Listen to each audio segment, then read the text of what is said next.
Annabelle, I am so beyond thrilled to be joined today by one of my favorite authors, Annabel Monaghan. Annabelle's debut novel, Nora Goes Off Script, published in 2022. The following summer, she published Same Time Next Summer, and she published Summer Romance, which I had the extreme delight of receiving an early copy of. I dropped everything the second that I saw it, that I opened the package, and I read it immediately in like 14 hours.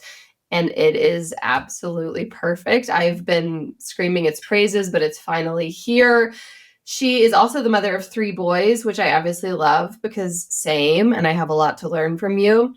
She did, however, go to Duke, to which all I have to say is bummer and go heels. Annabelle, I am so pumped to have you here. What a delight. Your book publishes in 6 days from this recording. So we're going to get into all of that, into your book tour, into how it's all feeling. But first of all, let's talk about what we're into right now. What are you into? I am really into letting stuff go. God, that sounds good. And I don't want to be like introducing too big of a topic. Yes. So this book, when I finished writing this book, her life is a mess and she cleans up her life. And as soon as I finished writing the book, my husband and I decided to sell our house. Oh. And so, yeah, the house that we've been living in for 17 years. Oh. The house where I've literally never thrown one thing out in 17 years. Nope, I've got it all. Like little, I went into my 26-year-old son's closet and found a size 8 polo shirt. I mean, and I spent 9 months. I'm done. But I spent 9 months going through everything that I had and the emotional back and forth, like with myself about why I need to keep things and what it says about me as a person if I get rid of things. And then it's just madness. And then once it's gone, I am lighter. Yes. So I guess we are not anymore, but we have been always a military family. My husband, George, was in the military. And so we moved like every 18 months for the first 6 years of our marriage. And so I have the unfortunate and fortunate, like I just constantly have been purging for my whole, and so like I don't have, and so every now and then that becomes sad. Like we just bought a cabin. That's the thing that I'm into this week, is we just closed on a cabin on Thursday. And like, I don't have extra furniture and knickknacks and things to fill a cabin because I am a purger, which is it a good thing, but also, it's such a good thing. And it's like your lifestyle keeps you honest. Yeah. If you have to get up and move, I mean, moving is a full assessment of who you are as a person and what your values are. It is so true. I hate to overstate it, but the reason you're so creative is probably because you're doing this every 18 months. That's an interesting thought. I will say it has been so good for my shopping habits. Like I used to be like a trend shopper. And then when you're moving every 18 months, you find yourself throwing away bucket loads of clothes. And you're like, well, this is A, going to a landfill, B, disgusting misuse of funds. And so I'm not like a trend shopper anymore. And that has really served me. This is so good. The other thing I'm so into right now is your cabin, I have to say. Oh, thank you. I've been thinking about your cabin all day since I saw it on Instagram. I mean, do not fill that cabin with a bunch of stuff, please. Yeah, no junk for the cabin. No junk. The cabin must stay light and lean. I agree. So yeah, one of the things I want to get into with you is that you have 3 boys, but as you know, I have a 5-year-old, a 3-year-old, and a 1-year-old boy. And I am so excited to have this place to bring them there's no TVs, there's no internet. Like there's only going to be cabin friends up there. Like they're going to make new friends. That's what we're going to do. It's going to be family time and like exploring. It's so amazing. I mean, it's such a perfect example of when less is more. Yes. All the things when we're so excited to give our children smartphones, that's their big gift on whatever birthday that is. Yeah. And we've given them that thing and it costs so much money. And we're taking something so precious away from them at the same time. It's so ironic. Yeah. I wonder, so your boys, tell me your boys' ages. So one is almost 26, 23 and 18. 23 and 18. Yeah. Yeah. So I'm trying to think of, your 18-year-old definitely was in like the smartphone generation. I guess the 23-year-old was. Yeah. My oldest son didn't have a smartphone until high school. Yeah. And that's how I was. And he likes it. Yes. I know. And I think that all kids would like it if they were given that opportunity.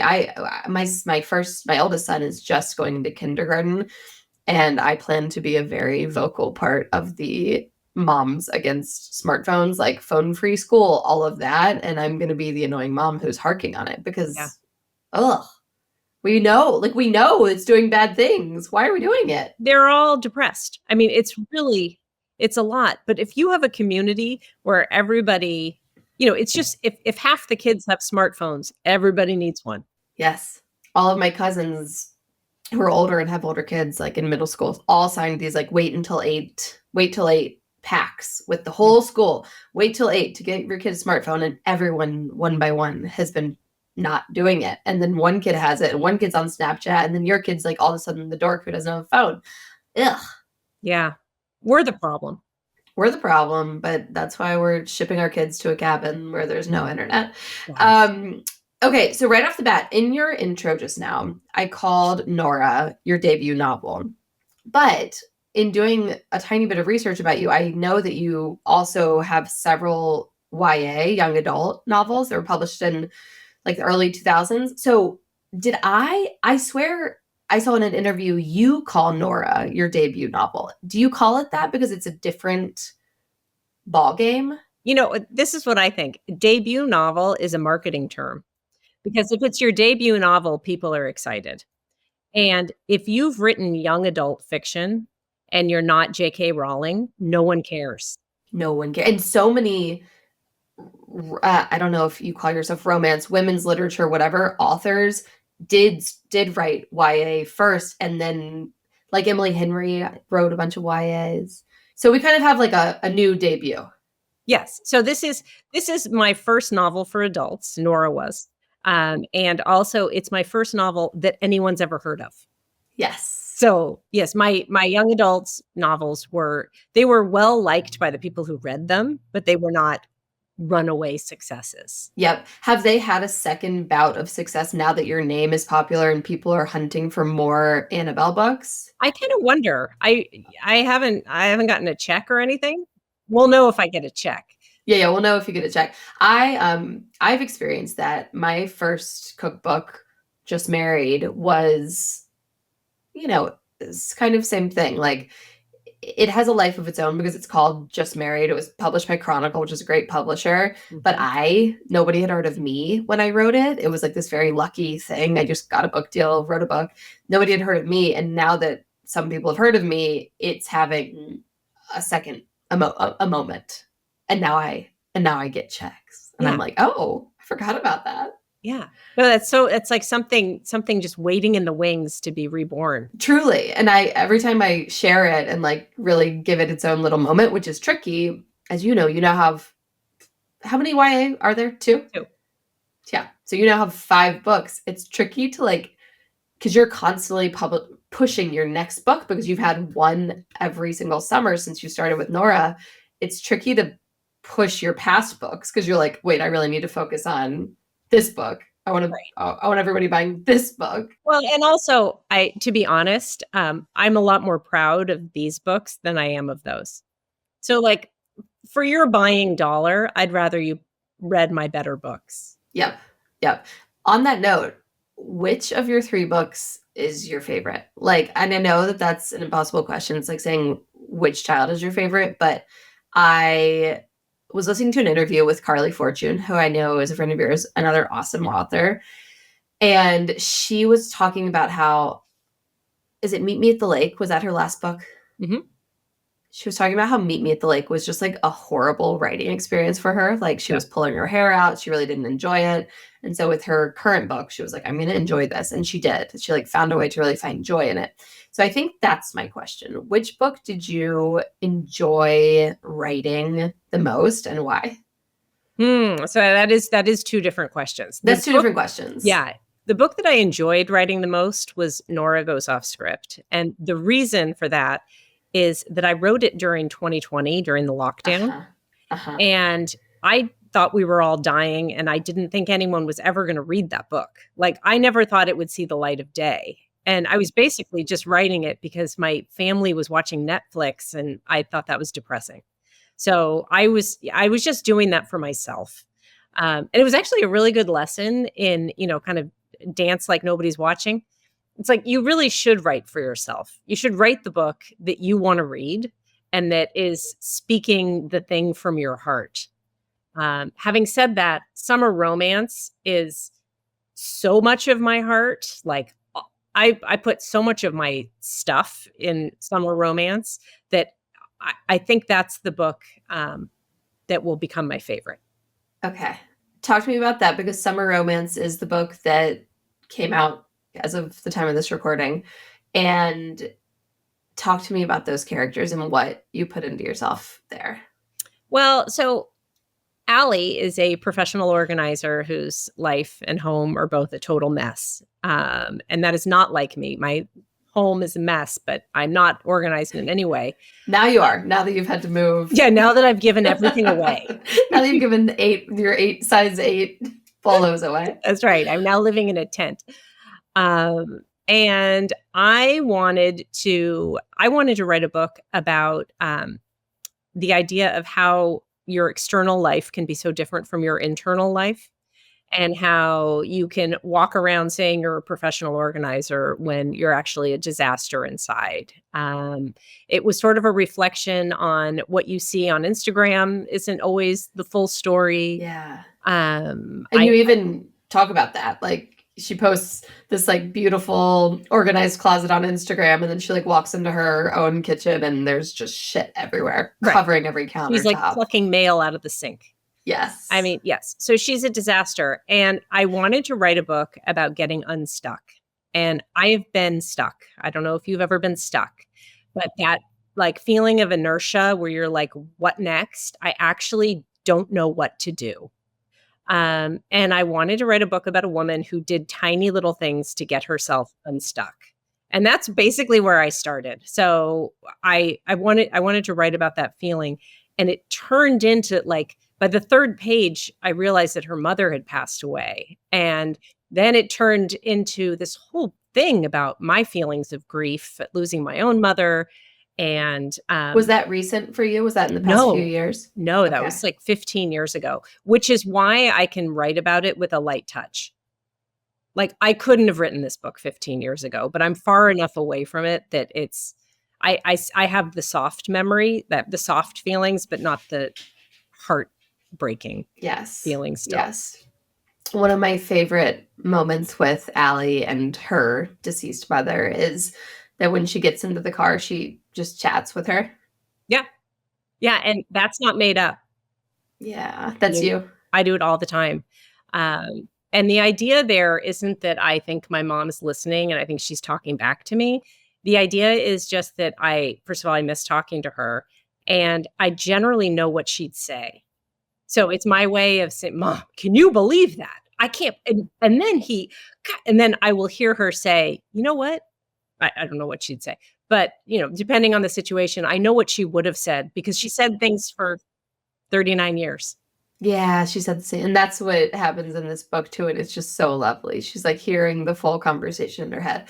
And I think the reason that I'm like, it makes me teary because I think so many of us get into the car and we have that like 6-minute drive and there's nobody else who would pick up our call and only talk to us for 4 minutes and know that they're fully being used because we just have time that we need to fill, except for our mothers. So many of us call our mothers in those down times, and you and Allie use that down time to still speak to your mother. And I just loved that so much. Yeah.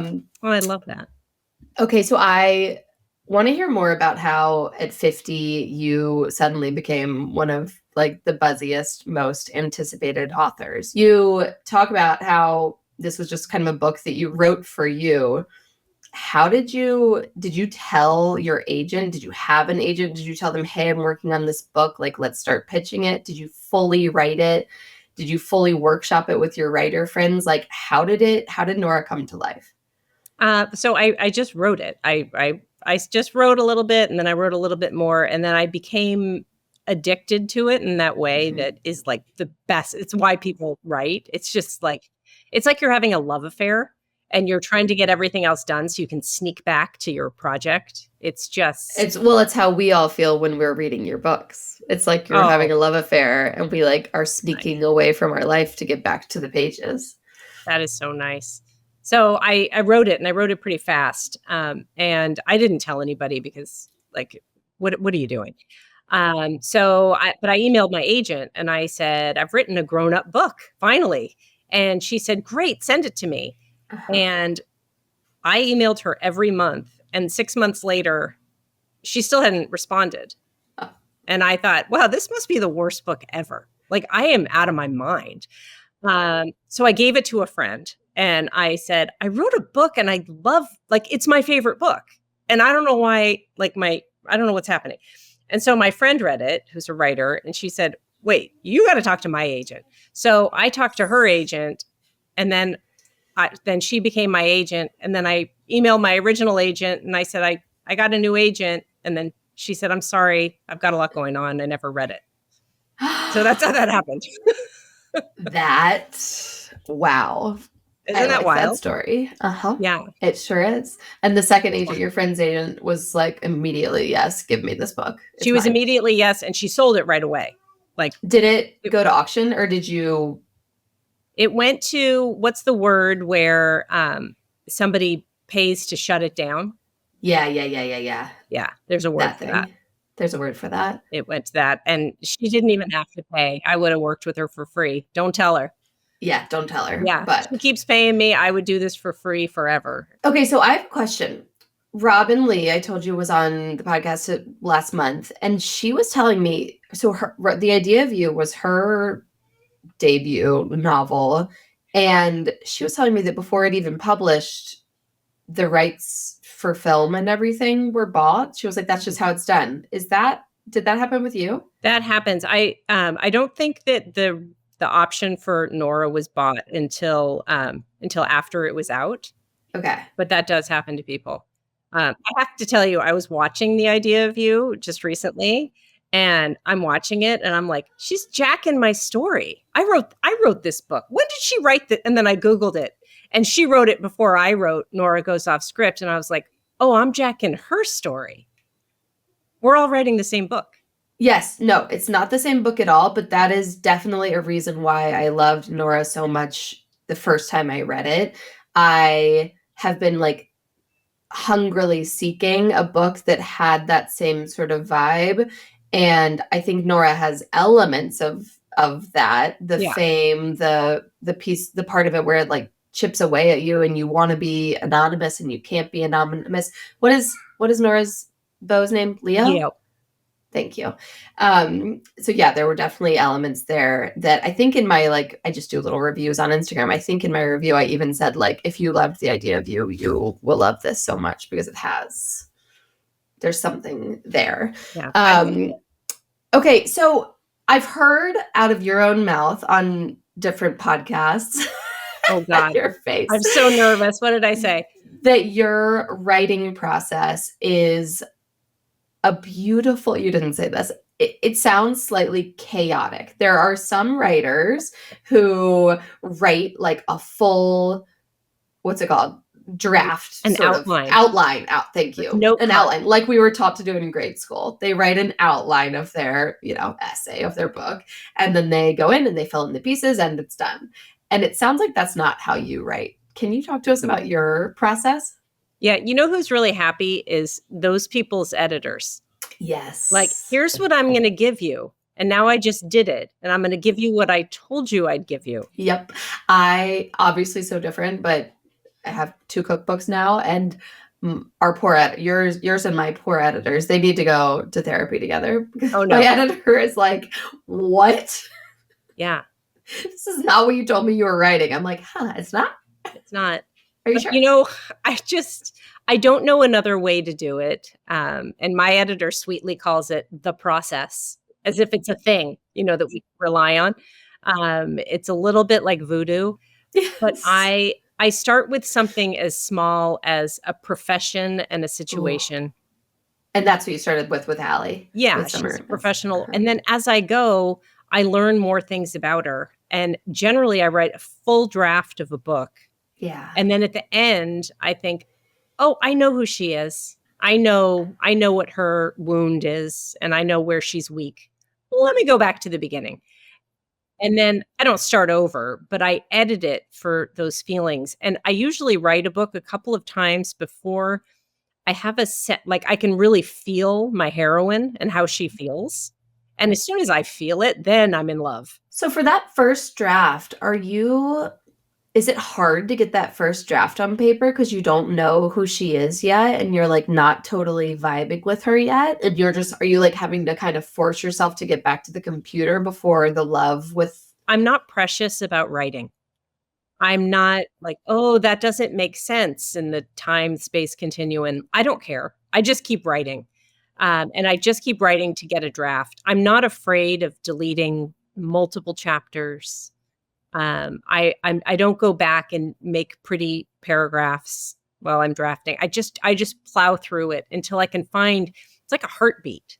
Uh-huh. And as soon as you have a heartbeat, then you know that your story has something. Uh-huh. But it is chaotic. I think that's a great way to describe my writing. Chaotic. I might have made that one up, but I like it. In hearing you talk about your process, I was like, oh, there's the process is no process. Yeah. So you are such a beautiful writer, and there's so many like beautiful metaphors and all these things in your writing. Is that more? Do you often come back and add those in? Like, do you keep a running? I always wonder this with really beautiful authors like you. Like, do you keep a running list of like metaphors of the way he looked at me? And I don't know, even like your books are not graphically sexual books, whereas some of the ones that I read are such. And so you have such a great way of talking about sex in like, we get what happened. You do. Well, talk about something I've never heard before. Thank you. Yes. Oh my gosh. I love the way that you address sex scenes because it's like, we know exactly what happened, but we didn't have to like hear every single nitty gritty detail. Like, it's like the perfect bow. Do you go back and like insert those beautiful words into your third, fourth, fifth draft, or do they ever come just as you're typing? So, anything that's metaphorical or a comparison that I'm writing usually just happens as I write. And I, because I'm seeing the thing in my head and I'm feeling what it feels like. And so I'm usually making that connection when I write. The exception to that is sex. I will honestly write sex and then keep going because it is really not that easy for me.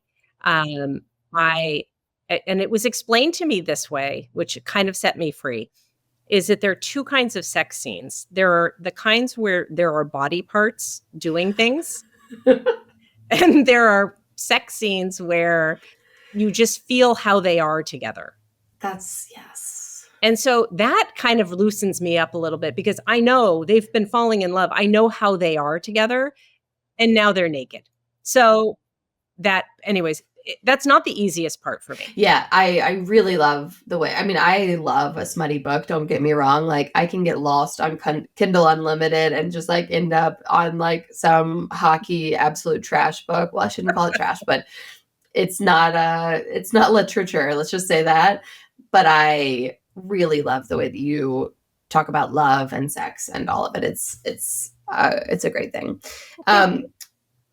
Since you are a fellow mom of 3 boys and you are crushing this sort of new career path, again, you have been an author for a long time, but you've got this new thing where you're writing books for adults, as you said. I'd love to chat a little bit about that. Are any of your boys interested in writing or storytelling? I'd love to hear how you like bring your writing into the household. Well, during COVID, when I wrote Nora, I actually said, you guys, I wrote a book.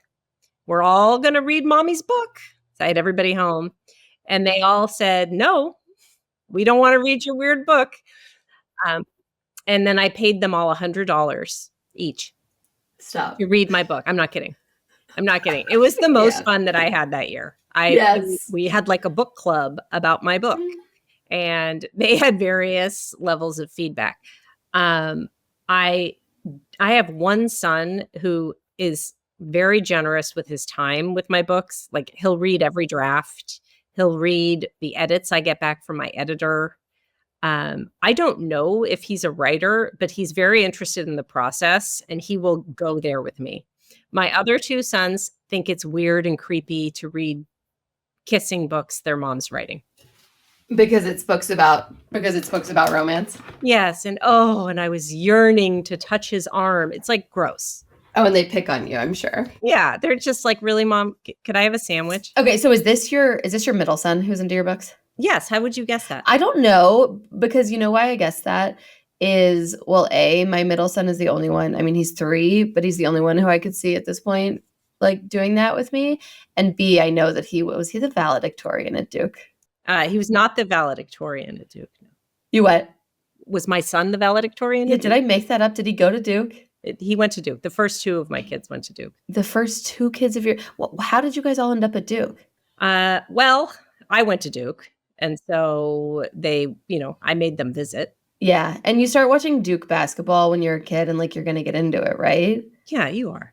Right. You are. Unless we lose and then you're not into it. Right. And then you're mad. That's kind of what we're hoping for with our boys. We're in California, but the dream is for the boys to go to Chapel Hill and then we like can reroute a little bit there, It would be so lovely. It would be so lovely. We went, George and I and my husband went for a game weekend without the kids this spring.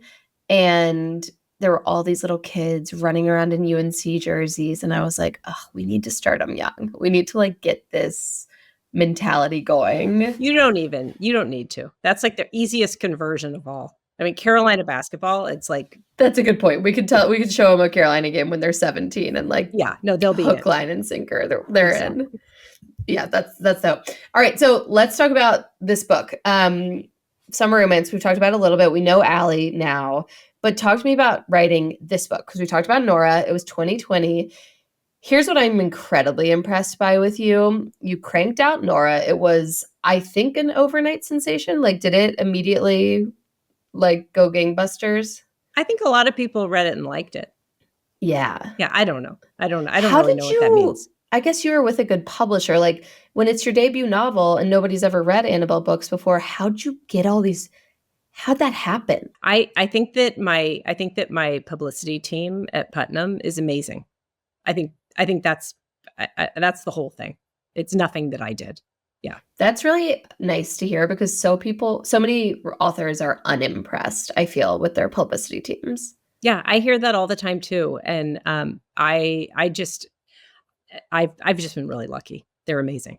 Yeah. Go Putnam. And you've published all 3 books with Putnam. Yes. And I will until they fire me. That's the plan. I'll write them forever. Yeah, write them forever. Okay, I love that. And is your plan, and is this coming from Putnam or is this coming from you, that you publish a book every summer? It doesn't come from me, but I'm happy to do it. I mean, I really love writing. It's, writing is really hard work, but like, God forbid I took a vacation, I would probably spend it writing. Yeah. I really love to do it. Because that's what you love to do. So you would be on vacation writing because that's what you want to do. Yeah. And I think there's a thing business-wise where you put out a book every year and people come to expect a book at a certain time. And you keep your readers. Yes. Unless you start writing really terrible stuff, which could happen at any moment. But it hasn't. No assurances. So things could go south at any moment. Yep. But no, I'm happy to keep doing it.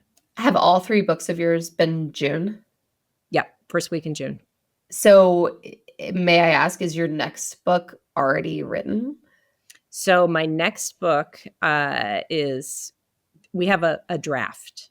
Okay. And I'm turning another draft in at the end of June. Okay. That's what's complicated. That's crazy. Like, I love writing all year, and I love going on book tour, and I love promoting my book. However, yes, I actually get really confused. Yeah. I'm just finishing talking about Same Time Next Summer, and I'm starting talking about summer romance, and I'm writing this next book. Right. You're like, wait, Allie, Leo, who? I don't know. There's some kissing. It's summer. Like, I actually sometimes get confused. So that is a jumble. How did summer become your season? Like actually, does Nora take place in the summer? No, it's so funny because Nora was at, big beach read of the year, beach read. And I thought it's funny. They never go to the beach. They never go to the beach. And there's some of it happens in the summer, but it does happen over 18 months of a full calendar year. Maybe it's because aren't we in upstate New York? Maybe there's just like summer vibes. Summer vibes, yeah, I guess. And it's a light story, and it came out in June. So June became your publishing month. Yep. And you have managed to it honestly just baffles my mind that you're able to crank out a book a year. Like, I don't know, the cookbook world is obviously different, but I think I signed my contract for What to Cook We Don't Feel Like Cooking in late 2022, and it won't come out until summer 2024. Like, it's a long. Well, also because there's so much visual stuff. Yeah, there's so many visuals. It's a different game. Yeah. But I mean, still, you're, like you said, you're on book tour for this book, sending your drafts for your next book. Like, there's a lot of it's a lot tricky overlap there. It's a lot. One difference between you putting out a book and me putting out a book is that I barely have any children at home. That is a difference. So if you ever think about like how much mental space it takes up to have 3 children under 5, just imagine if that wasn't the case. Thank you. I appreciate you saying that. Every now and then I'll like go down a rabbit hole comparing my career to like women in the food space, to other women in the food space's career, which is a really stupid rabbit hole to go down. But I'm like, oh, how did they do that? How did they get out another book? And almost always they don't have 3 small children at home. I'm like, okay, yes, this is a different ball game. Okay, What are you most excited about for your book tour? You, at the time when this comes out, you will be deep in the throes of your book tour. What's an event that you're really excited about? Oh, I'm excited about all of them. I've never been to Dallas. Ooh. So I'm really excited to go there. I feel like the Dallas girls are also just going to show up. Like, they're your people. Are they my people? Yeah, I just can't wait. I can't wait to meet them. Dallas girls are like happy and kind and supportive. Yeah. Okay. Oh, yeah. Oh, and I had the best time in St. Louis last year. I'm going back. I mean, I'm going back to a lot of places that I went last year, which is really fun. Yeah. And the thing about book events is that nobody shows up to a book event with like a puss on their face. Nope. Because if they didn't want to come, they wouldn't have come. That is such a great. So it's like the nicest energy. Like, everybody is there, either liked your book or they're excited about your book. Yes. And they have questions, and the questions are about the thing you wrote. I mean, it's like a dream come true. That is such a great. In my moments of what's that thing called when imposter syndrome? In my moments of imposter syndrome, I have this like fear of my book tour events just like being a total flop. But that is the best, most encouraging thing I could have heard. Like, anybody who comes is literally there because they're psyched to be there. They're so psyched to be there. Let's circle back about this, because I will guess that you're going to feel super energized by your book tour. Like, all that happy energy coming to you. But I will say, and I would guess this isn't going to happen to you, but sometimes no one comes. Yeah. Has that happened? I mean, it probably won't happen with this book tour because now everyone knows who you are, but maybe that first book tour? I hope people come. But, throughout when I was writing young adults, and like a lot of times you will sit there for an hour with the bookseller and maybe like a stray cat that walks through. Uh-huh. And you just have to know that happens to everybody. It's no big deal. I really like that. You show up, you get to hang out with a cool bookseller, which like dream job. So fine. Well, at the end of the hour, you know that bookseller. Yeah. Like that's actually an hour really well spent. And they're going to sell the hell out of your book if anybody because they've got a bunch left over. They've got a bunch of signed copies that they have to get rid of. Exactly. All right. Well, I will post the link to where you can find Annabel on tour. I will post the link in the show notes to all of your social and your books. If you follow me on Instagram, you've heard me talk about these books for the past 3 years nonstop. So you know how much I love Annabel. But Annabel, thank you for being here. I am just so excited for this book to get out into the world because it is absolutely lovely and beautiful, and their romance is so fantastic. And also the female friendships in it. Ugh. Yeah. It's hard to write a friendship. I don't know why. I have a hard time writing a friendship. And when it works, I feel really good about it. So yeah, this one just like, it was so, you felt like you were in their throes. And like the way that her children are friends with her best friend's parents. I just loved all of it. You know, it's like a big family friend unit. It is a fabulous book, Summer Romance. It's out June 4th. You can get it now. Thank you for being here, Annabel. Thank you.